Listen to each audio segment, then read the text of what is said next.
கதறினார். தெய்வமே, கதறுதல் என்பது இதயத்தின் ஆழத்தின் வலியின் வெளிப்பாடு.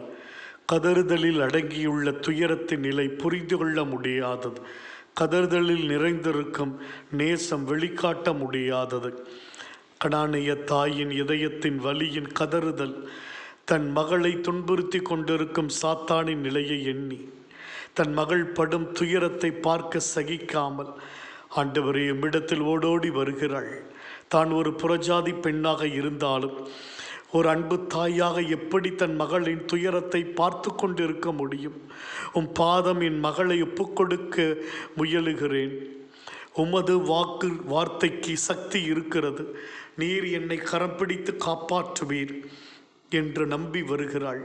அவளை நீர் அவமானப்படுத்தும் நிலையில் பேசினாலும் அதெல்லாம் ஒரு தாய்க்கு பெரிதாகப்படவில்லை. தன் குழந்தையின் பிணி நீங்க வேண்டும் என்ற ஒரே குறிக்கோள் தான் இருந்தது. மற்ற குழந்தைகளைப் போல் அவளும் சிரித்து மகிழ்ந்து நடமாட வேண்டும் என்று நினைத்தாள். அவளின் விடாப்பிடியான இந்த ஜெபத்திற்கு நீர் விடுதலை கொடுத்தீர். இன்றும் தன் மகளின் திருமண காரியத்திற்காக கதறும் தந்தை, தனக்கு குழந்தை வர வேண்டும் என்று கதறுகிற தம்பதியர், தன் நோய் நீங்க வேண்டும் என்று கதறுகிற நோயாளி அனைவருடைய கதறலை கேளும் சுவாமி.